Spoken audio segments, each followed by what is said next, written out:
It's the weekend and you have financial questions that need answering. That can only mean one thing. It's time for Jill on Money, the show that takes the mystery out of your finances. Here's your host, Jill Schlesinger.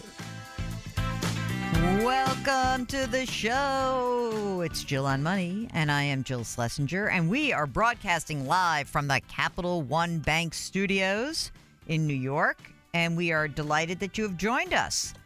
It's April, so for those of you who have not yet filed your taxes, kind of got to get busy. You got to get busy. Come on. You know you do. Just want to, we are always here to answer any of your questions. So I got an email from somebody who wanted to remain anonymous. So I'm going to try to do this in sort of very general terms. But if you have a question, just send us an email. Ask Jill at jillonmoney.com. And essentially, I've got somebody who wrote in who that she and her husband both have annuities. And the question is, should she take the annuity and convert it into a Roth IRA? I'm very concerned about some of these questions because, first of all, the annuities that you have with, hundreds of thousands of dollars in them, number one, we don't know whether or not it makes sense for you to still have these annuities. Maybe your surrender period has gone down. Maybe you have had a change in your life where you don't even need this money and you want to feel like you want to convert it into a Roth. I don't know. But remember about conversion and annuities, here's the big issue. One is if you have an old annuity, you want to check to see whether you've got any surrender charges. Number two, you cannot actually roll that money into an IRA rollover and then convert it into a Roth unless you've got money outside of the account to pay the taxes. And probably the last part that we should mention is that there are some pretty significant rules about having your the process of creating these conversions and what you need to keep in mind. And from one perspective, if things are going just well right now with an old annuity that is not kind of causing too many problems, I'm not exactly sure whether it makes a ton of sense to go ahead and pay all the tax due, just take the required minimum distributions and maybe move on. We'll see. But anyway, I want to put that out there that conversion's great, but there are a lot of caveats to that are very much predicated on your personal financial situation. All right, let us take a call. Rob is on the line from Kentucky. Hello, Rob. What can we do for you? Well, good morning, Jill.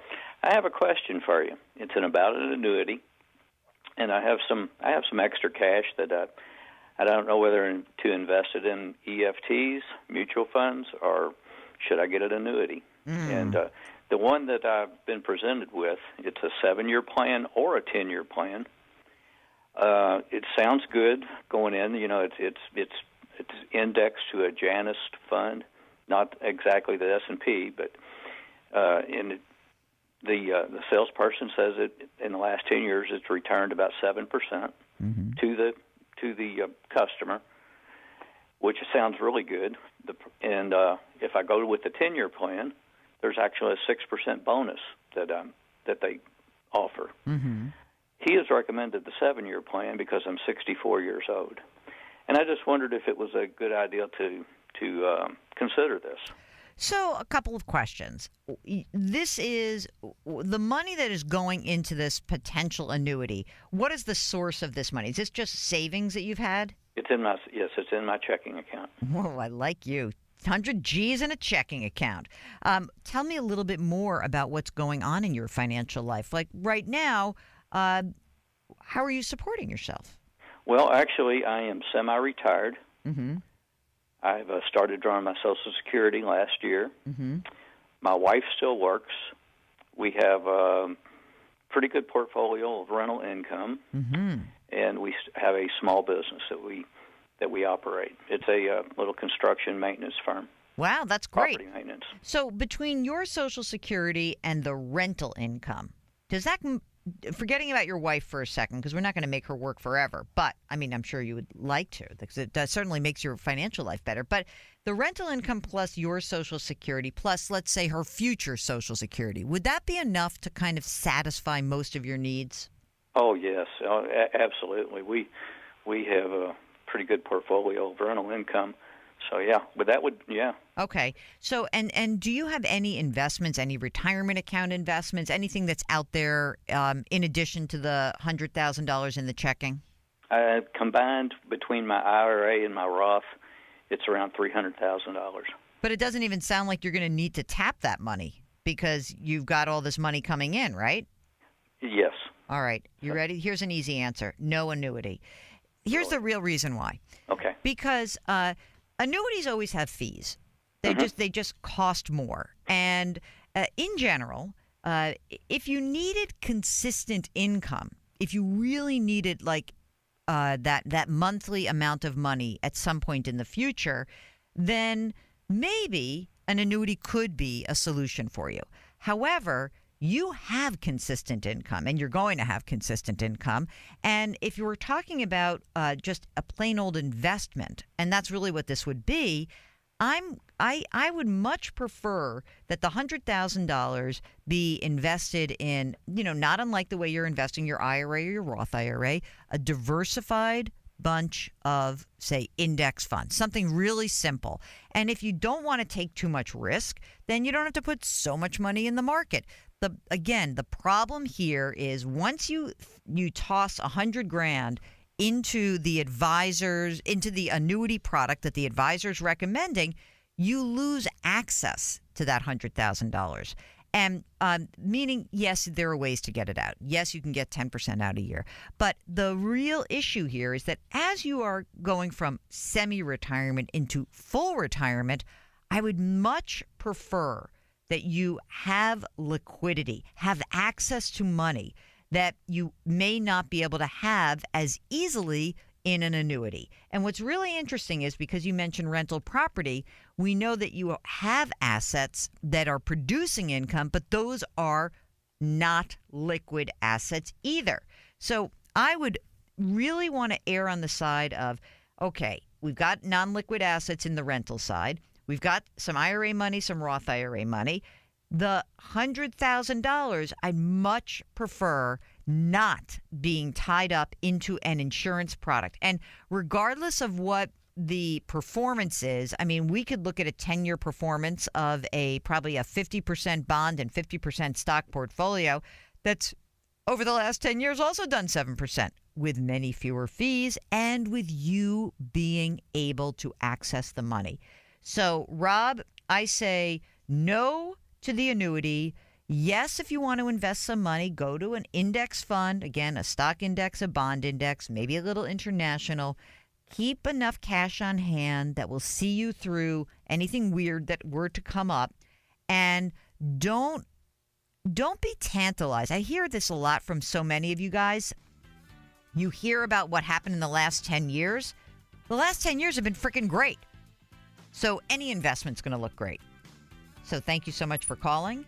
If you've got a financial question like Rob, give us a holler. It's April. It's time to do a little spring cleaning, ladies and gentlemen. Ask Jill at JillOnMoney.com. That is our email address. And hop onto the website, JillOnMoney.com. There you can sign up for our free weekly newsletter. We'll be right back.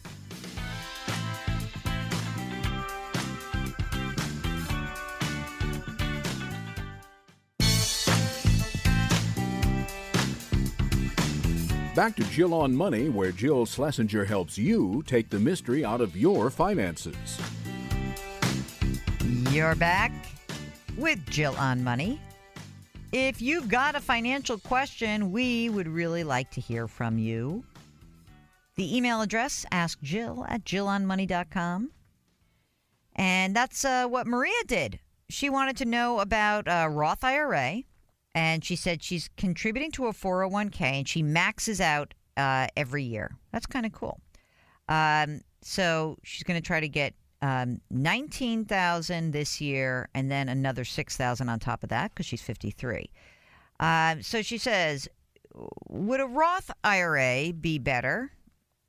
as it would get taxed better than I'm not sure if she's asking whether a Roth IRA is better than the 401k or not, but if possible, what would be great is that you could have both the 401k and the Roth IRA. And if you can do both, you can just kind of split the difference. Maybe you put a little bit less in the 401k and put as much money as you can into that Roth IRA, which is $6,500 because you're over 50. To follow up the last part of your question, what's better, Fidelity or Vanguard? They're both fine. Fidelity, Vanguard, Schwab, TD Ameritrade, T. Rowe Price, these are all good companies. So don't worry about it. But I think that having some money in a 401k and some money in a Roth could be really, really helpful. All right, let's do a caller. Oh, I was so excited because I thought she was from California, because I was going to say Kelly from Cali, but it's not. Kelly's on the line from Idaho. Idaho, what's going on, Kelly? How can we help you out? Well, thanks for taking the call. Sure. I guess I'm sort of the Peter Principle personified when it comes to I was good at business. I'm great at design. I'm fabulous at budgeting.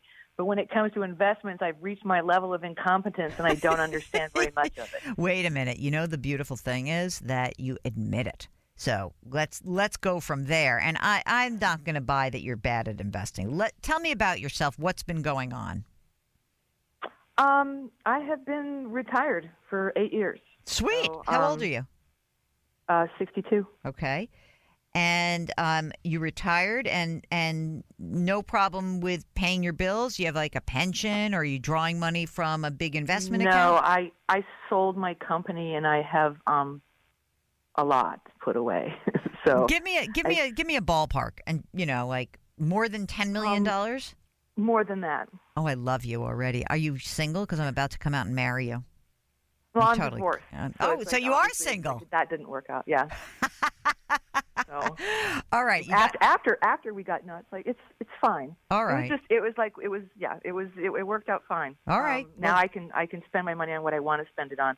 Beautiful. Okay, so let's go through this. I'm going to use your round numbers because it'll be easier. $10 million. Are you managing it, or is someone managing it for you? I have someone managing it for me. Okay. A big company. Okay. And what's the nature of the relationship? In other words, is this the kind of relationship where you're like, I don't even want to talk to you, I just do it?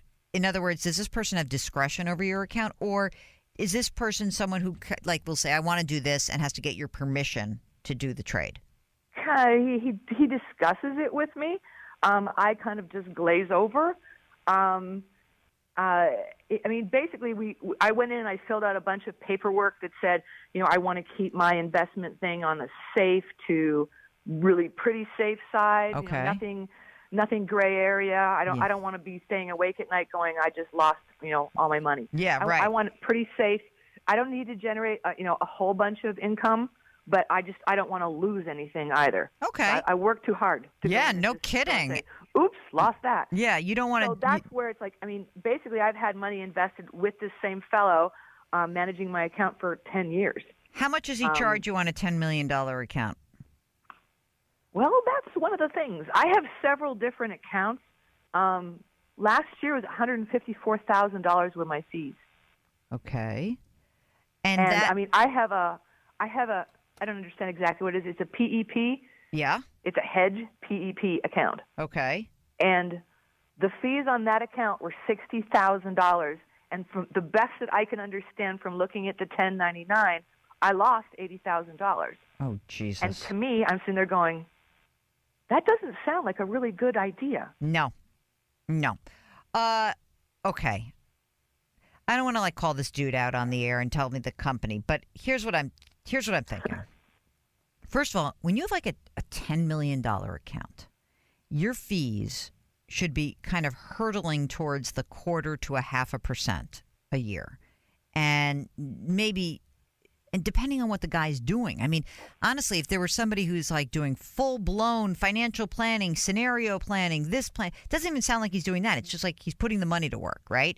And so that you're paying too much in fees, number one. Number two, It sounds like there's a lot of product and a lot of bells and whistles, but at the end of the day, if you look at the account over the last 10 years, did you see consistent, safe returns, or were things moving around quite a bit? I mean, it's pretty much. I mean, it's pretty much the same. I have K1s that come in. There's like about 30 of them, and it's generally it's the same accounts. You know, I mean, I have different. I have a section of bonds, and I don't understand any of that. So, I mean, he's tried to put me in bonds that are not going to be like tax, you know, have a tax advantage to it. Mm-hmm. But you know, I'm not making like a bunch of money on it, mm-hmm. and so it's kind of like. But again, I don't understand it because it's not like a bank account. No. And say, it's not like, I mean, I put the money in, I make 3% interest, and I've got X amount of money at the end of the year. Mm-hmm. And so it's not like that. So it's kind of like you have these losses, and then you have these gains, and then they offset each other, and it's like I really have no idea. Okay, I have an idea. I have an idea for you. I guess my question to you originally was, I mean, how do I find someone that can just audit this account that doesn't want this account? Right. There's no ulterior motive in it. Okay, so we're going to get you that person. Okay? And this and even if they do want the account, if you deal with somebody who is very smart and can look at everything you have, and you just paid that person a fee to do it. Literally, if you said, I'm giving you 10 grand to do a deep dive analysis of what I have and the tax efficiency, and that to me is like where you want to go. You need an unbiased third party. And specifically, because you have all these K1s, you probably have a bunch of weird private equity investments that were like nonsense to begin with. And because of that, it's, as you said, it's very confusing because there's a different way of accounting for all this. So I think the best kind of person for you to hire would be not just a certified financial planner. I would be looking at one of these guys or gals who is a CPA, a certified public accountant, who's got that extra designation, personal financial specialist. So it's a CPA-PFS. The reason is there is a serious tax question in my mind as to whether all of these shenanigans are worth the cost and the complexity. And when there's cost and complexity involved, that does not usually inure to the benefit of the client. It usually inures to the benefit of the person selling the crap or that person's company or both. So, Kelly, I'm getting riled up right now, and I've been in such a good mood all morning, and I'm getting riled up on your behalf. So what I would like you to do is this. Hang on the line.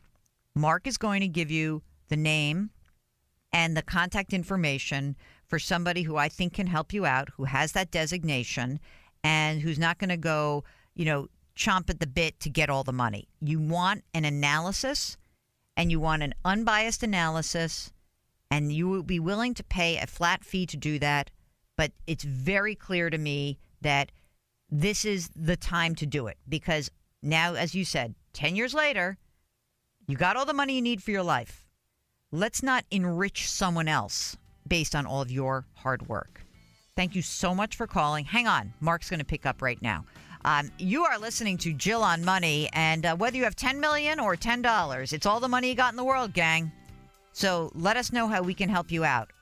The email address is askjill@jillonmoney.com. We'll be right back.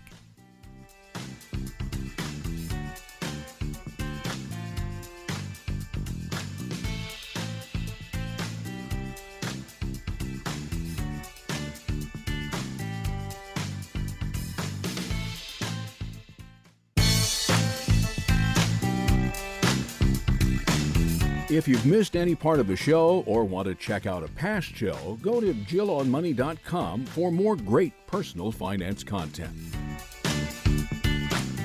You're back with Jill on Money. This is the time of the morning for me. I'm talking to you now at 10 o'clock Eastern time in the morning as I record this, where I'm so hungry. Mark, is there any food in that studio at all? Darn it. Okay.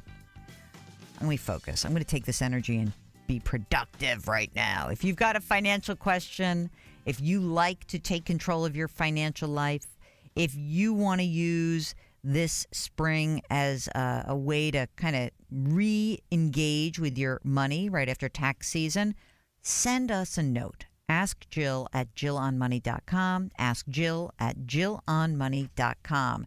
That's what Alan did. He says he is beginning to take required minimum distributions from his IRA accounts. He is retired and doesn't need the money for living expenses. He's got a pension. Why don't we have pensions? I know that's what I've been asking all you pensioners. Good luck finding one of those these days. All right. Alan's got a pension, Social Security, and so he's considering the following for the money that comes out of these retirement accounts after tax. It's about $1,000 a month. 1, reinvest a portion in mutual funds. 2, systematically pay off the balance of mortgage. 25 years left, $98,000 remaining principal, 3.75% interest. Next, invest in CDs or place in savings accounts. He's got 6 months of living expenses in the savings account. And he's also considering using these funds to contribute directly from the IRA to charities to reduce the amount of the distribution taxed. Okay, so here's what I would do. If you are going to automatically do charitable stuff, then definitely do a qualified charitable distribution, a QCD, directly from the IRA account to the charity. So for whatever you're doing that, for that amount, definitely you should do that. Next, I would beef up your emergency reserve fund. I would get to 12 months in a savings account. And then after that, I wouldn't pay the mortgage off. I would be interested to know what your total amount is in your retirement accounts already. But maybe what I would do is just start a non-retirement account. And I think, Alan, if you could do that, you just get a little more liquidity down the line. So that's my suggestions. I think that's a good problem to have, but definitely do it. More RMD, more questions about required minimum distributions. This guy named George is starting to take his required minimum distribution. This guy's 71. His wife is 69. He's got a bunch of money he's not averse to risk in the stock market. He works part-time. He's got mutual funds of $4 million. His cost of living is $75,000 a year. Any thoughts on how to cope with spending my wealth without running out of money? Well, you can spend more than you got right now. Yeah, if you got $4 million that's invested, from a really, really conservative viewpoint, you might say, I could spend, let's say, $80,000 a year, 2% withdrawal rate. That's it. And that's about as conservative as you could be. You'd be fine. That's fine. But it's funny. A lot of people get really freaked out about I want to leave wealth to someone else. I don't know, enjoy yourself. So if you spent, 75, 80 grand, that would be just fine. Don't worry about it. Okay. Robert works for a government agency in New York City. It's got a 403B retirement plan. A unique perk my employer offers is that if I contribute at least 7% to my 403B, I'm not required to contribute to Social Security. On top of that, my employer matches up to 12%. I get great health care. How should I be valuing these when I field competing job offers? Oh, my God. I don't even know if I could potentially compare these, but is it at least 19% just to break even? Yeah, probably. You probably have to get even 20%, and the health care itself might be worth more. You know what, Rob? What you can do is if you are looking to get a real valuation, you can probably talk to an advisor to help you with that. I wouldn't mind doing that if you had a great job offer on the table and you need some help, that might be something that you should consider. Georgiana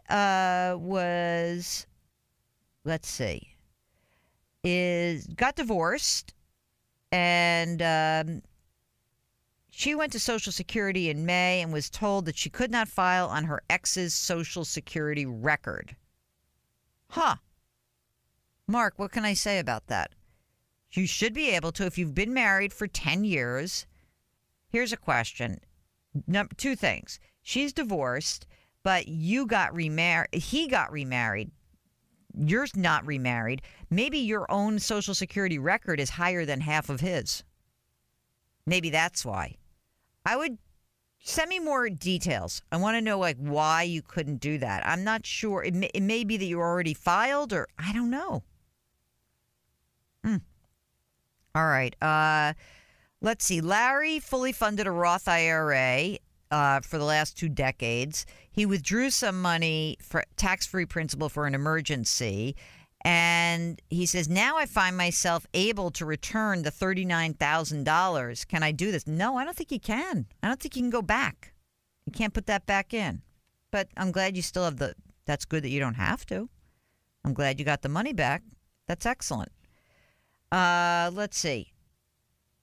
John is retiring this year, 67 years old. He's got $430,000 in his 401k. He's got stock, $40,000, another $400,000 in cash CDs. So it looks like he's got $850,000, $900,000. He's got $900,000. His Social Security will be $2,900 a month. He's going to need an extra $400 a month after taxes.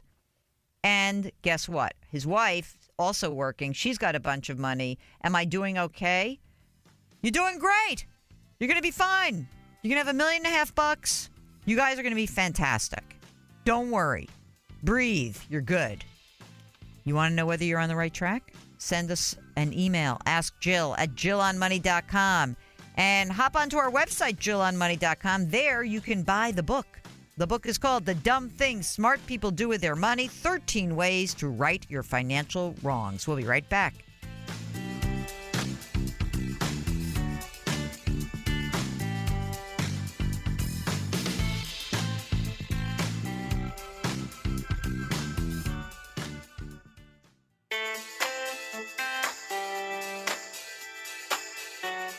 Twitter, Instagram, Facebook, YouTube, she's all over the place. Go to JillOnMoney.com to find it all. Now back to the show with Jill Schlesinger. You're back with Jill on Money. We're still digging out of all of the huge piles of email that are flooding into the inbox. And that's why we've been trying to kind of go light on the guests and get to the questions pretty quickly. If you've got a question, just send us a note. Ask Jill at JillOnMoney.com. David did that. He's basically really getting crushed under his alimony obligation, wants to know how he can get out from under it. And, sometimes what you can do is you can try to go back and renegotiate. And so I would go back to the person who actually handled the divorce for you and see if you can try to renegotiate. Because, at some point, some of these deals just become too onerous. So that's the best I can do. I don't want to give too much legal advice here. I don't know, but that's hard. Ken writes, he's 72. He's retired. And he says he's going to start a part-time hourly job with a government contractor. They'll give me a $5 an hour contribution to a 401k. What do I do with this feature? Can I take the money out immediately, or is there a waiting period? Well, there may be a waiting period in the plan itself, but I'd use it if you don't need the money. Why not? Do it. That's great. It's one of the few cases where you can still actually contribute to a retirement plan because you got income and you're working, and I think it's a good idea. So, but talk to them about any plan and any limitations on how long it has to be left in there. Kathy writes that she was told 2 years ago that the best way to invest her money was to put it into a variable annuity and a single premium deferred annuity, which she did do. However, working my whole life, saving my money, I'm now 62. I'm reading and hearing so much about annuities. I feel like I didn't understand at that time what I was getting into. Did I make a mistake? I'm not a gambler. I feel like the bank representative didn't do a good job, didn't do this in my best interest. Great salesman. Anyway, out of this, I'm scared that I'll lose so much. Don't be sick about this. We need more details. First of all, if it's 2 years ago, you're probably just going to keep the annuity because there's a lot of fees. They're called surrender charges. These fees are just massive in these annuity products. But if you want, we can take a look at it, and maybe there's a way to use the annuity to your best advantage so that we are making sure that we are choosing the cheapest options inside of the annuity. Try that. Let's get some more information, and we can hopefully help you out on that. All right. Here's a question from Margaret, who's got $75,000. I'm hoping that's $75,000. She said, is a 1% fee reasonable on a $75,000 investment? Look, I don't know what it is. That's number one. If it's just an advisory fee for $75,000, it's cheap. If it's $750,000, which I wonder if it is, I'm not sure, that would be fine too. 1% for anything under $1 million is pretty reasonable. But I don't know if you really need that person. Is it really financial advice or is it just money management? There's a question for you. We need more info. Okay. Here's a question from Janice, who wants to deed her house to her daughter. She paid $37,900 for the house. She lived in it for another 8 years. She rented it out. And now she wants to know what she has to pay in taxes if she gifts it to her daughter. House is paid for. It's appraised for, let's say, $145,000. First of all, why are we gifting her this house? Can't we just leave it to her in your estate? She said she's got $800,000 in investment, a paid home she lives in worth another $240,000. I think that what you should do is this. If you want the house to go to your daughter, maybe you have other kids, I don't know. But what I would really want you to do is not just put her name on the deed, because I think that could be pretty dangerous because you gift her your cost basis at the same time. So what I would do is I would go to an attorney and I would try to get the attorney to draft the paperwork so that you could leave her the house in the best possible tax situation for both of you. That's what I would do. Good luck. Don't just put the house in your kid's name, please. Dave writes, my stepfather passed away. Between all the liquid assets, there's about $1.2 million. I want to safely invest it. No stock market. I transferred $70,000 to a high-interest-bearing checking account, the rest of it into a money market for the time being. What's the safest place to put the money to grow? Okay, so the safest place is to use maybe a tiered structure of CDs. So certificates of deposit you could potentially do, and maybe we call that laddering. So you pick a 1 year, a 3 year, a 5 year, a 7 year. And that's about, or you could just use treasury bonds. If you're in a money market account right now, you could literally, if you just didn't care about paying fees or doing anything like that, you could certainly put that money into treasury bills. That's really, really cheap way and efficient way to do what you want to do. But again, be careful. Don't just hop on the train of giving your money to somebody to manage. I really want to make sure that you really, really know what you're getting into. And right before we go to a break, Florence wants to know the difference between a credit lock and a credit freeze. The lock is essentially a way to kind of give a road. It's a road bump. A freeze means you have to restrict access. You restrict asset to everything, including to yourself. And I would do a freeze in all three agencies because that's the safest way to go. That is certainly the safest way to go. Okay. You are listening to Jill on Money. When we return, more of your questions. Send us an email. Ask Jill at JillOnMoney.com. We'll be right back.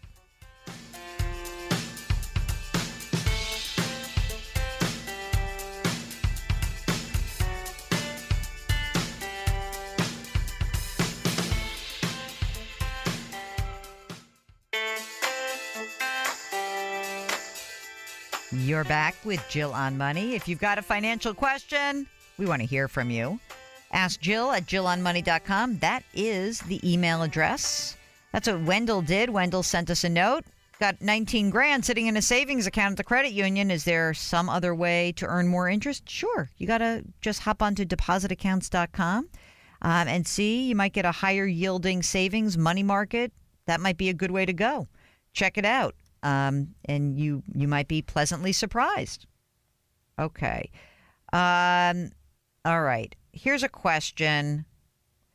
I've been in the financial industry since 1987. This is from a guy named Rich. He's worked for 3 different firms, and he was part of a restructuring. And he says I'm struggling to find a new place to make a difference and help. I've had great success in my career, and I've been networking for almost 2 years. I've come close to a few times, not chosen. Rather than whine about it, I thought I would ask you. I'd appreciate your advice. That's so nice. Okay.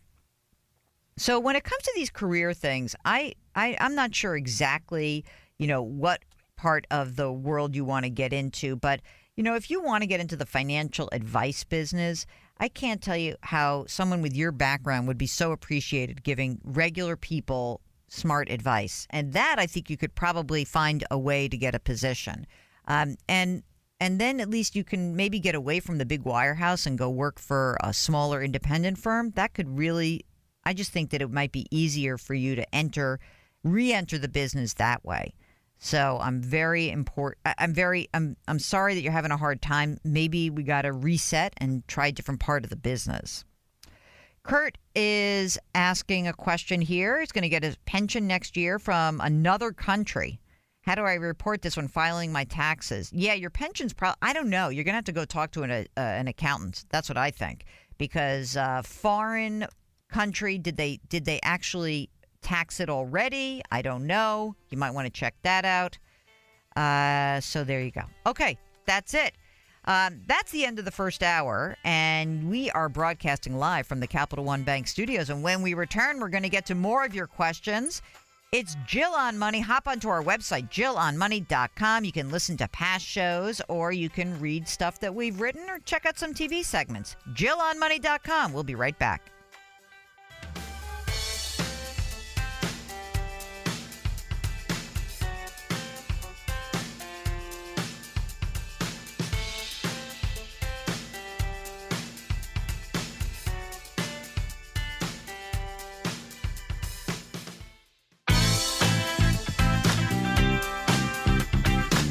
It's the weekend, and that can only mean one thing. You're listening to Jill on Money, the show that takes the mystery out of your finances. Here's your host, Jill Schlesinger. You're back. It's hour number 2, and we are broadcasting live from the Policy Genius studios. Policy Genius is the easy way to compare and buy insurance. All different kinds of insurance. So check it out. It's kind of cool. If you've got a financial question, we would love to hear from you. All you have to do is to send us a note. It's very easy. Ask Jill at jillonmoney.com. Ask Jill at jillonmoney.com. Or if you're the type of person who just hangs out on our website, then all you have to do is hit the Contact Us button. That's easy to do. Contact us. Oh, my God. Mark, I'm trying to get through these emails, and I can't believe how many you sent me. It's insane. If we don't get to your email immediately, just know we do care, right? Mark, don't we care? You get this immediate response that says thank you so much, but we are knee deep in emails. So let me get going. We're going to do a couple of segments here in a row. We just got to get through these emails because you guys have been so nice in trying to write to us, so I must respond. Here's one that's easy. Let's start with an easy one from D, who has got lots of credit cards. They've got excellent credit. Does canceling cards have a negative effect on the credit score? Just stop using it. Some have said that yes, canceling credit card because it actually changes the amount of credit available is not good, but just don't use them. Cut them up and don't use them, and that's it. That's all you have to worry about. So it can negatively impact your credit rating, your credit score. Kevin's looking for a CFP. And he said, let's see. He says, the CFP I interviewed said he'd sell my stocks and mutual funds and rebuild a portfolio using 3 investment options. I've got a Roth IRA mutual fund, 176, 8 individual blue chip stocks, and 6 funds. What kind of tax hit would I take? Well, the Roth IRA, you take no tax hit. So this is all in the Roth IRA. At $929,000, there's no tax hit. It's a Roth. So you can go ahead and do it. You better like what the guy's buying, and you better make sure the cost of that, and you better make sure that you feel comfortable with it. But if you sell inside of a Roth, no, nothing. Okay. This is from Thomas. So he says, I gave my financial institution written instructions to issue a required minimum distribution with a portion going to charity, the qualified charitable distribution, a QCD. They told me exactly what information they needed. I gave them that in writing. Unfortunately, the financial institution did not do as I instructed. It issued a standard RMD and did not issue the QCD.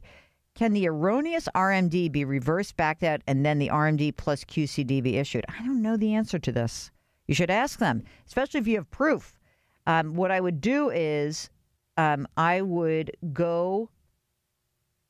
I don't think that there's a problem from a legality point of view, but I would escalate to the financial institution, and I would tell the people there, whether it's a branch officer or even go up the food chain, go to the compliance department and say, hey, they screwed it up. They're going to have to do this. So that's what I would try to do. I would escalate there. I think you probably could do it if they're inclined to do it. Really, it has to be them, right? Oh, dummies. All right. Susan wants to know, are there other tax credits that I don't know about that help me get more money? I'm low income, single, 2 boys. I thought the opportunity tax and tuition credit were not available. Why? No. So, Mark, can you just send her the tax planning article? There are a lot of things in there. If you haven't filed for your taxes yet, there are lots of different deductions you want to check out. Okay? Okay. Here's a question from Marnie, who says that she's got 5 different retirement accounts, a 401k with my current company, and a spouse who's got 2 401ks from past jobs. And we actually are not entirely sure. We also have an IRA and a SEP with an advisor. We're not sure how much they're actually charging us, despite asking. A bad sign. We liked our first advisor, but he was since promoted. He's bounced around. When I asked the return to expect over the next 10 years, they said 3%. We want to move to another more cost-effective option like Fidelity or Schwab. Fee-only advisor. I've heard this is the way to go. So, question, how do you find a true fee-only advisor, or is it better to stay with someone who is taking a percentage of assets under management? We're both 50. We're 50 and 51. Should we use index funds? We're comfortable with risk. Okay. And here's the thing. Love you and your smarts and snarky sense of humor. Boop. And your podcast. Okay. Here's the situation. Number one, you got to get out of this bad one, this bad old advisor. So first things first, you've got a current 401k. Your husband's got 2 old 401ks. He should definitely consider at least rolling those over into the existing IRA. But let's see if he can do that. In terms of fee only, there's 2 ways to go. One is to say, you can go a fee-only person who won't sell commission products, but you could also just say, I want someone who will give us advice, just give us advice, and I'll pay them by the hour. You can totally do that. And finally, what I would say is this.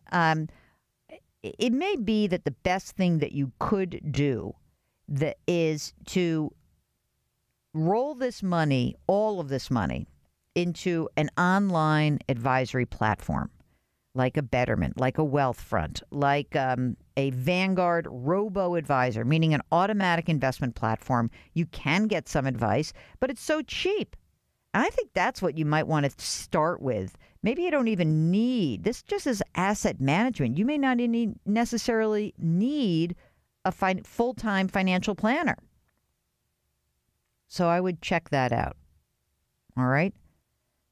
1 minute to go. When we come back, we're going to start with this question because it's from Gary in Anchorage, Alaska. Yep. We are breaking through in the Alaska market, my friends, on AM 750. So when we return, we'll get to that question, but we're always happy to chat with you. Go to the website, JillOnMoney.com, and there you've got a resource tab. You can also watch some videos of maybe segments I've done on CBS This Morning or videos that we used to do for, we don't have those videos still poking around for the CFP board. They're in there, but deeper down. You can read the stuff that I write. I'm working on a big project right now. I'm trying to create a financial literacy dictionary. Maybe that's not glossary. Financial literacy glossary. That's what I'm going to do. A through Z. Hey, send me what you want to know. What do you need to know? A through Z. What are the most common terms? Send us an email. Ask Jill at JillOnMoney.com. When we return, we're going to Gary in Alaska. We'll be right back.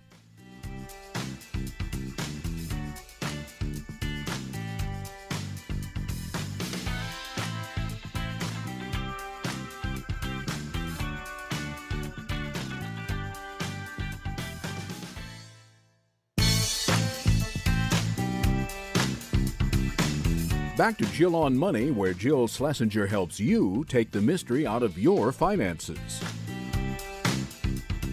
You are back. It's Jill on Money. Hop onto our website, JillOnMoney.com, and there you can do lots of fun things. Let me tell you, you can buy the book, The Dumb Things Smart People Do With Their Money, 13 Ways to Right Your Financial Wrongs. That will cost you a few shekels, but to compensate you, we also have our free weekly newsletter. How's our subscriptions going, Mark? Still growing? You're happy? Are we over that threshold? Well, what are we? It's close. He's mouthing to me, close. Okay.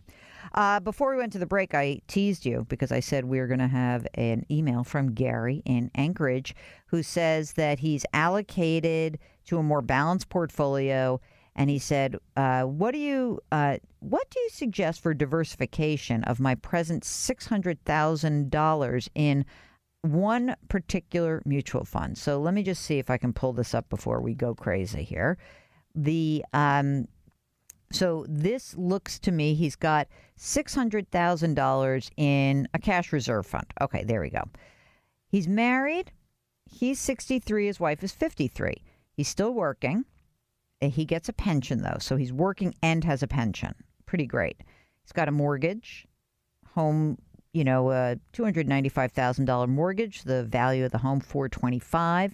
So he has $1.9 million total. He's got $600,000 or so in non-retirement. He's got a traditional IRA with two different IRA accounts, but essentially about like 1.1 million. And he's got another couple $100,000 that he would move over after he retires. So, question. Cash diversification, what do you think total allocation? So he's got about, let's say, 40% in cash in his non-IRA, 60% in stocks. And that seems okay to me because, he's got a little bit of extra money. I don't know if you need that much cash. Seems like you're a little cash heavy. I guess that what I would say is this. You seem to have skipped the bond allocation totally. So I might take some of the money, maybe half of the money that you have that's in cash in both your non-IRA and your traditional, and look to buy some bonds. Just a bond fund, a bond index fund. It's pretty easy to do. I also note in your allocation, it does not appear that you have, I don't know if you have this or not, but maybe I'd add some international. I don't see that in here. You said you have one account that's a traditional IRA with a broker. I don't know why you need that. So I would just put your IRA accounts in one place, and it sounds like you can do this yourself. You got some other extra stuff I'm not that into, master limited partnerships and the like. I would just stick to more liquid funds. That's what I would do. Okay, Lucy writes that her taxes are pretty simple, and she's used TurboTax online, but she said the last couple of years kind of been a disappointment. Any suggestions for new or different filing opportunities? Well, of course, make sure that you may want to see if you qualify for the IRS free file software. That would be my first choice. And you can check out H&R Block. They've got a good one. There's one called Tax Act. That's one. But they're pretty close. I wouldn't go crazy with this. Again, if you make below, I think it's $66,000, you can use the IRS free file. That is truly your very best bet.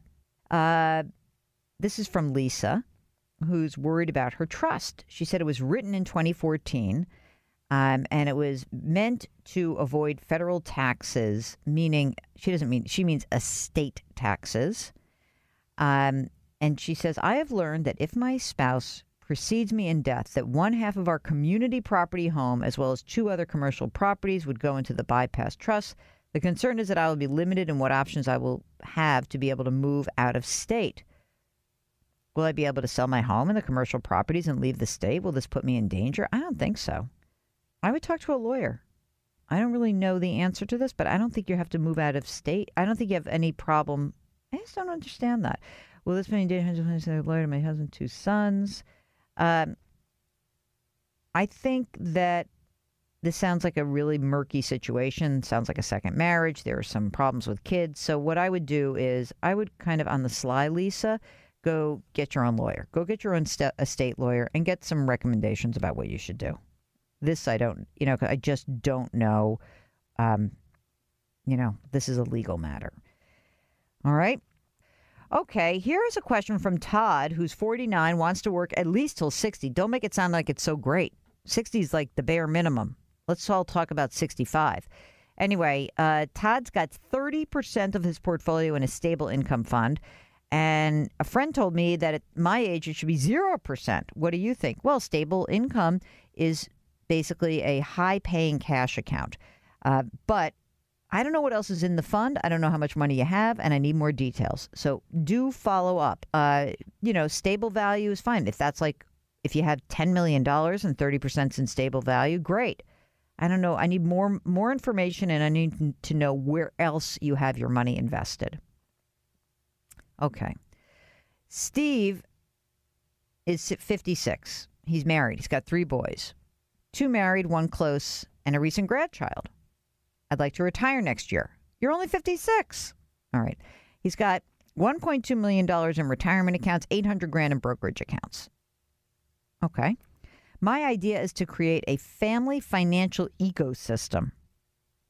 My eldest son and his wife are in the market to sell their co-op and purchase a house. My youngest son is living with a great girl that we hope one day he will marry, and then they purchase the co-op. Using the $800,000, I'd like to provide an interest-only loan at 4% divided between all of the 3 sons.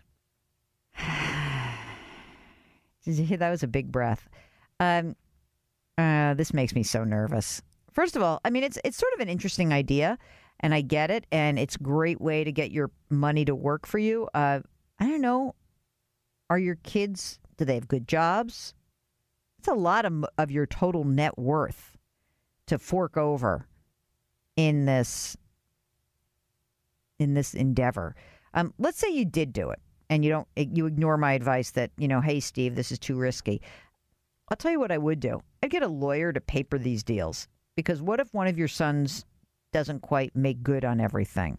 What if you have a problem? So if you're going to consider this, which I don't think you should, by the way, because I think $800 is too big a chunk of money to put into this family endeavor, you got to get a lawyer and you got to paper it. That is what I would say. Okay. Wendell has a lifelong friend who's offering to pay off his mortgage. Why don't I have a friend like that?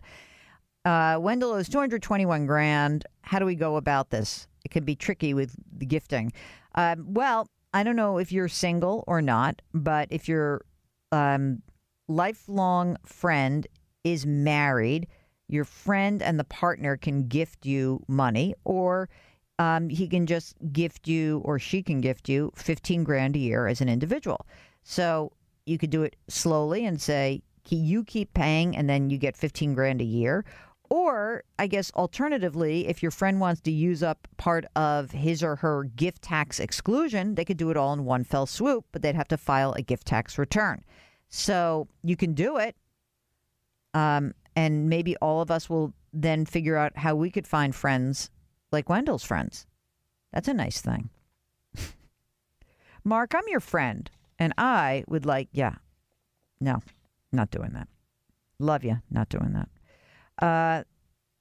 He can't just write a check because there are gift tax implications. So just know that. Okay? It is Jill on Money. This is a program that takes the mystery out of your financial life. Hey, check out our podcast. Our podcast is called Jill on Money. You can get it on Apple, Stitcher, radio.com, Google Play, anywhere else you find your favorite podcast. Jill on Money. We'll be right back.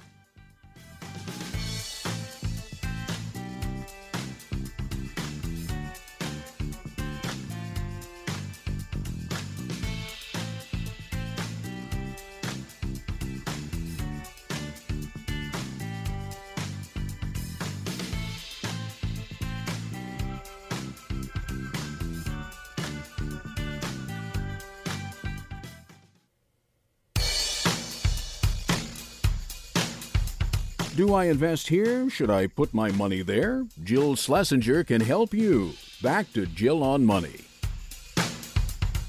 You're back with Jill on Money. If you've got a financial question, a tax question, an investment question, a college funding question, a career question, we'd love to hear from you.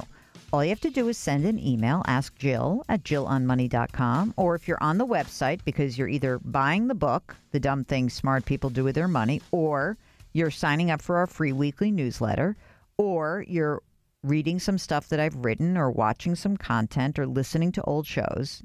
Basically, you just want to bookmark jillonmoney.com, because if you do, then anytime you have a question, you pop up the website and you click on Contact Us. So easy.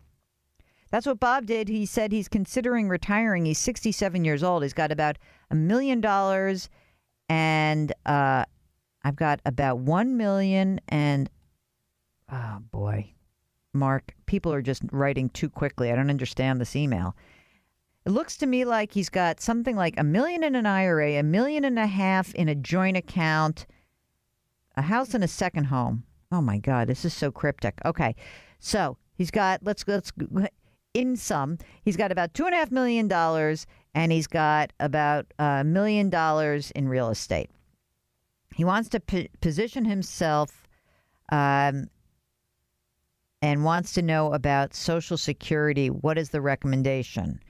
Well, listen, if you're 67 and you can wait till you're 70, that's when you're going to max out your Social Security. And since you have a lot of money, then that's the way I would do it.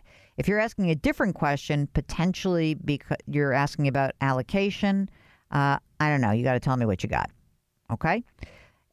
Guys, when you send an email, be detailed. Don't just, you're I don't know, maybe you're talking into Siri, and Siri is not transcribing exactly what we need. So we need some information that will help us answer your questions.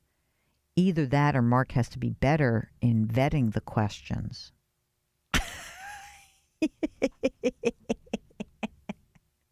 I can beat up on you now because now you're better physically and I don't have to. What?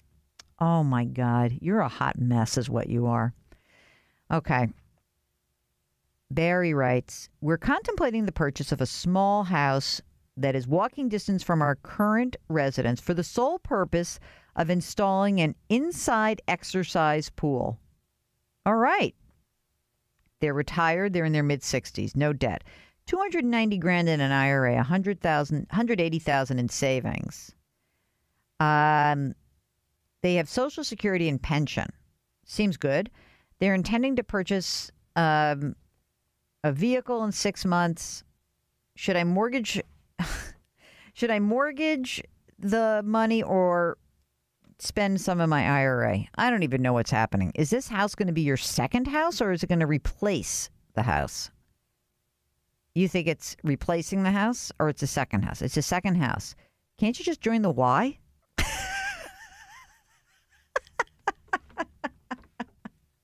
I crack myself up. All right. If you're going to do this, don't use your IRA money. Yeah, I guess you should get a mortgage. It seems a little bit crazy to me, the whole thing. But good luck, Barry, and keep swimming. Join the Y. I don't know where you're from. Maybe you don't have a Y nearby, but that's what I would do. I'd join a Y. Karen needs to establish an IRA. Should we put all the money into Roth and recharacterize when we meet with our accountant, or wait? Just wait. Just wait. Make sure you know what you're going to do. It doesn't. No harm in waiting at this point until you meet with the accountant.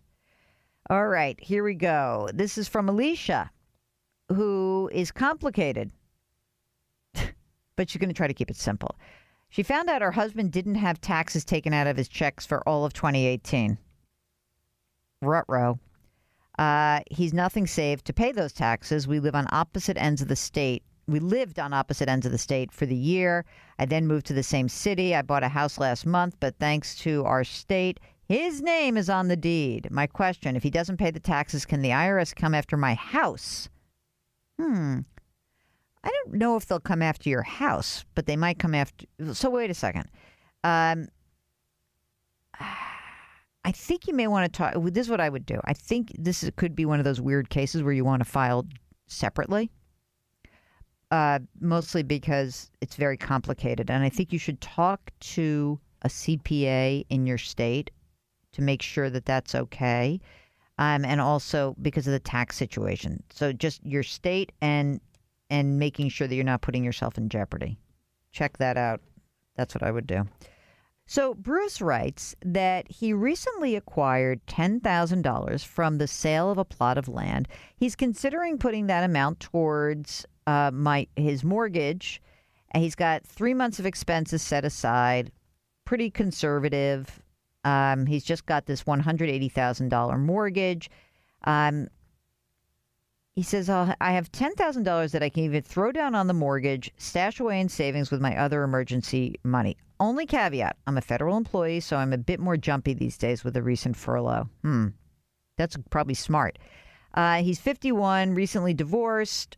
He's got some money. You know what? Put the 10 grand into, I wouldn't put this away, actually. I'd put the 10 grand into your emergency reserve fund, because at this point, at 51, don't have 3 months. I know that 3 months is sort of the low end. I would rather you have 6 months put aside. So put the 10 grand in the emergency reserve fund and let's call it a day, just like that. I don't think it's worth it for you to start going around with losing the liquidity and paying down debt. Doesn't make sense to me. So Bruce, emergency reserve fund for you. Amazing how we've all learned the lesson of just how helpful an emergency reserve fund can be when weird things happen, like the government closes down. So cash is king. I love my liquidity. You don't really need to know much more than that. All right? If you've got a financial question, we'd love to hear from you. Send us an email, askjill@jillonmoney.com, askjill@jillonmoney.com. And don't forget, if you go to jillonmoney.com, you can listen to past shows, or, you'll find we have links to figure out how to listen to this one on YouTube. We got a lot of different things going on. So do that. And if your kid has just heard about college and you need some help, feel free to give us a holler. We'd like to give you the upside and downside of an expensive education. It's Jill on Money. We'll be right back.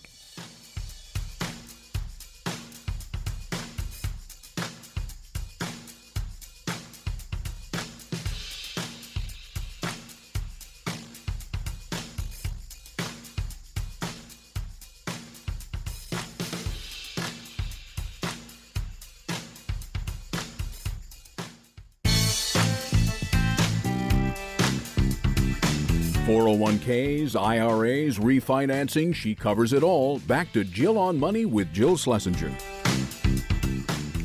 You're back with Jill on Money.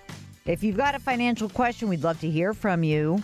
Our email address is askjill@jillonmoney.com, Jill@JillOnMoney.com. That's what Josh did. Josh says, I've started reading your new book. Woo-hoo! It's so nice. It's been pretty illuminating, he writes. I'm unsure about what to do with my own finances. I have a small chunk of money, about $29,000. Should I pay off my student loans or use it as a down payment on a house or keep it invested? Okay. I'm 30 years old. I have a 401k that I'm maxing out with a match. Has about $33,000 in it. I wonder if he's really maxing that out, Mark. Is that possible? If he's 30 and he's maxing, I think it sounds like he's maxing it out to the match. I rent, but the $29,000 would be good enough for a 20% down payment on a pretty all right starter home. Student loans, $34,000. Money is in a Vanguard index fund tied to the S&P 500. Keep it where it is, buy a house, pay off my student loans. Definitely not a house. I'm hopeful that this money that's in the Vanguard is money that is in addition to your emergency reserve fund. If it is, then sell these funds. Don't forget to leave some money set aside for capital gains taxes, and then pay down most of those student loans going from the highest interest to the lowest interest. However, if, Josh, that money is essentially your, let's call it your slush fund, emergency reserve fund, then I don't know. I don't know if you can do that. So I don't know how much money you make. I don't know how much you need in emergency reserve, but I'm just hopeful that this is just an extra chunk of money beyond the emergency reserve fund. Yes, pay off the student loans. That's what I would do. Okay? Hey, thanks for writing. Good question. Question about the Robinhood app. My 23-year-old son just told me about Robinhood. He puts in $1,000. He can buy and sell stocks up to 3 per day. He's up like 12% in a month. He's single. He's making a pretty decent money. I'm not concerned about the $1,000 investment. Are there anything to watch out for? Fees, commission, taxing? Is this app legit? The app is completely legit. I think it's ridiculous that people are just falling into this trap, though. I can't. It is like day trading of the 90s, essentially. So Robinhood is a great app. It allows you to buy and sell stocks. Very cheap, generally speaking. He is creating a tax liability. And the real issue is, should he be buying individual stocks? And I'm guessing, Jack, no, he should not be. That's just, my 2 cents there. Doug writes, my wife took a beating last year on her C fund, losing over $15,000 after contributing $11 and gaining just $280 after. Are these? I don't know how much money is her basis. I don't know how much money she had in there. So yeah, the C fund in your TSP lost money because the stock market went down. So if I wouldn't essentially be too worried about it, but if you are, you can move more to the F fund. But this is all about 2018, and it was a bad year to be an investor in 2018. Not a horrible year, just a bad year. I don't think there's a big problem here. Okay, Doug? It's okay. Paul's subject is it ever too late to think about finances after years of neglect? Mark says no. He's 72 years old. He's single, no children. Although I recently checked your book out at the local library where I live, terrible, you should be buying it. I'm just kidding. I find myself guilty attempting to read your suggestions and advice when I'm a poor, uneducated man. I made personal mistakes in my life. So I guess he just wants to know, is it ever too late to start getting on track? No, it's never too late. Okay? And if doesn't mean you have to do anything. If you're just living on Social Security and you've got some money in the bank and that's all you got, then that's all you got. You don't have to feel bad about yourself. It's just where you are today. So I would not, I really would be, I'm not a judgmental person. I wish you wouldn't be. Don't judge yourself. Okay? That was the point of the book. Truly. There's no reason to beat yourself up about this. You are where you are. Okay? Okay. How's my time? 1 minute is left. I don't have time to do this next question. So, all right. So let's go and do some business. Don't forget, when you're there during the break, just hop onto JillOnMoney.com and sign up for our free weekly newsletter. Got some good stuff there. And send us your ideas because I'm putting together a glossary. What are some terms, some financial terms you want us to glossarize? I made that word up. Just tell us what's on your mind. We got all sorts of things on here. Things like basis point. You know what I thought of a good K1, Mark? K1. That's a pretty good one. We're looking for an O. Options? That might be too. I don't know if I can do a quick one on that. Anyway, April's Financial Literacy Month, and we're putting together the Jill on Money glossary. So send us your ideas. What terms do you want to find? Send us a note. Ask Jill at JillOnMoney.com. We'll be right back.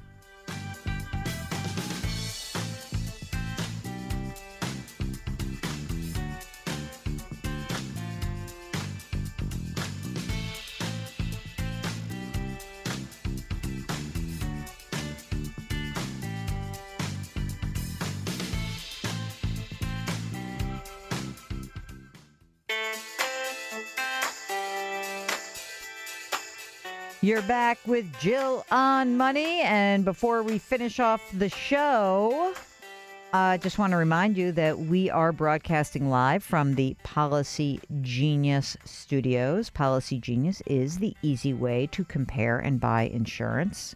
So go check it out, policygenius.com.